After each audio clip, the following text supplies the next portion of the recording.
Good morning అండి. నా పేరు doctor Swarupa, clinical dietitian, Andhra hospitals. PCOD గురించి ఈరోజు నేను మీతో మాట్లాడాలనుకుంటున్నాను. పీసీఓడి అంటే పాలిసిస్టిక్ ఓవరియన్ డిసీజ్. ఈరోజు ఇది చాలామంది ఉమెన్లో మనం చూస్తున్నాము. అన్మ్యారీడ్ గర్ల్స్లో కానీ మ్యారీడ్ గర్ల్స్లో కానీ పీసీఓడి అనేది మనం ఎక్కువ చూస్తున్నాము.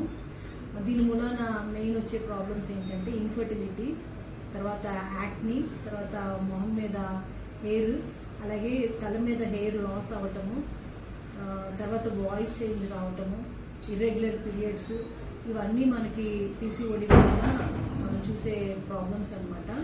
సో ఈ పీసీఓడికి చాలామంది చెప్పేది ఏంటంటే లైఫ్ లాంగ్ మెట్ఫార్మిన్ ట్యాబ్లెట్స్ వాడాలి. ఈ మెట్ఫార్మిన్ ట్యాబ్లెట్ ఒక్కటే దీనికి ట్రీట్మెంట్ అని చెప్తారు.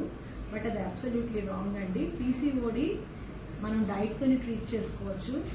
డైటరీ హ్యాబిట్స్ మార్చుకోవటం వలన అండ్ కొన్ని విటమిన్ సప్లిమెంట్స్ వాడటం వలన పీసీఓడి అనేది కంప్లీట్గా లైఫ్లో అంటే మళ్ళీ ఇంకా రాకుండా పీసీఓడి ప్రాబ్లం నుంచి బయటపడవచ్చు.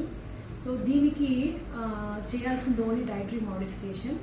ఇఫ్ ఎవరైనా ఇంట్రెస్ట్ ఉండి పీసీఓడితో బాధపడుతుంటే డెఫినెట్గా డైట్తో క్యూర్ చేయొచ్చు.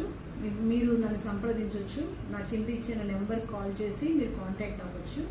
So PCOD can be treated with only diet అండి. There is no need for any medication. Life long suffer అవ్వాల్సిన అవసరం లేదు. కంప్లీట్గా యాక్ని, ఇన్ఫర్టిలిటీ ప్రాబ్లమ్స్, తర్వాత హెర్సిటిజము, ఇవన్నీ కూడా క్యూర్ అవుతాయి. దీనికి మెయిన్ కారణం ఇన్సులిన్ రెసిస్టెన్స్. ఇన్సులిన్ రెసిస్టెన్స్ని కనుక మనం రివర్స్ చేయగలిగితే పీసీఓడి కంప్లీట్గా ట్రీట్ చేయొచ్చు. That is possible only with dietary treatment అండి. You can contact me anybody who is suffering with PCOD. Thank you.